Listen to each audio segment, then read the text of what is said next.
একদিকে পরিবহন ভাড়া বৃদ্ধি, অন্যদিকে ক্রেতা সংকট, যার প্রভাব পড়েছে আমদানি রফতানি বাণিজ্যে। বিস্তারিত জানাতে হিলি স্থলবন্দর থেকে যুক্ত হচ্ছেন রিপোর্টার শফিকুল ইসলাম শফিক। সরাসরি যাচ্ছি তার কাছে।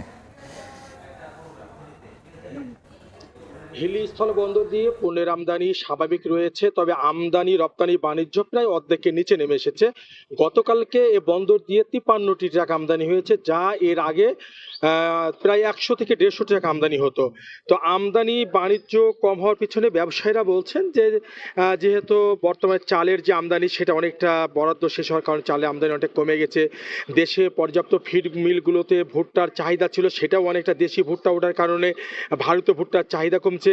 তাছাড়া সব থেকে যেটা ব্যবসায়ীরা বলছেন যে পণ্যগুলো আমদানির পরে বন্দর থেকে বিক্রি হয়ে থাকে, সে পণ্যগুলো তারা বেশি আমদানি করে থাকে।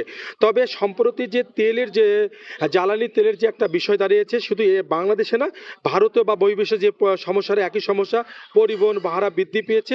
পরিবহন ভাড়া বৃদ্ধি পাওয়ার কারণে কিন্তু মূল্যের দাম কিন্তু বেশি দাম হচ্ছে, যে কারণে কিন্তু এখানে পাইকারি ব্যবসা যারা 2-4 ট্রাক ভুট্টা কিন্তু তারা 1 ট্রাক ভুট্টা কিনছে, যারা বেশি কিন্তু তারা অল্প কিনছে। এক্ষেত্রে দেখা যাচ্ছে যে ক্রেতা সংকট অনেকটা, প্রায় 1 সপ্তাহ ধরে বন্দরে তেমন একটা ক্রেতা নাই। আমি আপনাকে যেটা দেখাই যে এই এলাকাটি 10টার পর থেকে শুরু করে পাইকারি ব্যবসায়ীদের মুখরিত হয়ে থাকতো, লোড আনলোড এমন একটা অবস্থা। তো 11টা পার হয়ে গেলেও ভারত থেকে পণ্যবাহী ট্রাক কিন্তু এখনো বন্দরে প্রবেশ করেনি। বাংলা পণ্যবাহী ট্রাক যেটা, সেটাও 2-1টা প্রবেশ করেছে। ট্রাকের কিন্তু একটা সংকট রয়েছে, ভাড়া বৃদ্ধি রয়েছে। তো ব্যবসায়ীরা বলছেন প্রতিটা ঢাকা, চিটাগাং বিভিন্ন জায়গায় ভাড়া কিন্তু 5 থেকে 7,000 টাকা বৃদ্ধি পেয়েছে। এই বৃদ্ধি পাওয়ার পরে কিন্তু সেটা পণ্যের পরে সেটা কিন্তু প্রভাব পড়ছে।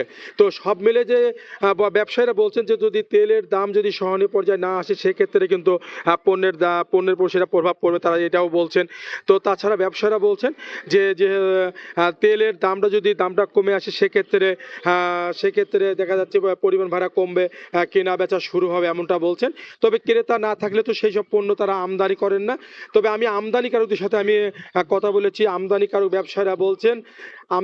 ব্যবসায়ীরা বলছেন যে পণ্যগুলো আমদানি করার পর যদি ক্রেতা না থাকে, তাদেরকে সে পণ্যগুলো বন্দরে রাখার পরে তাদের কিন্তু একটা দৈনিক যে খরচ, সেটা খরচ গুনতে হয়।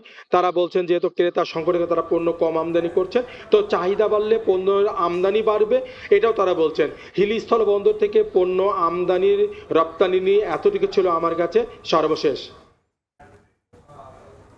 হিলি স্থলবন্দর থেকে সহকর্মী শফিকুল ইসলাম শফিক।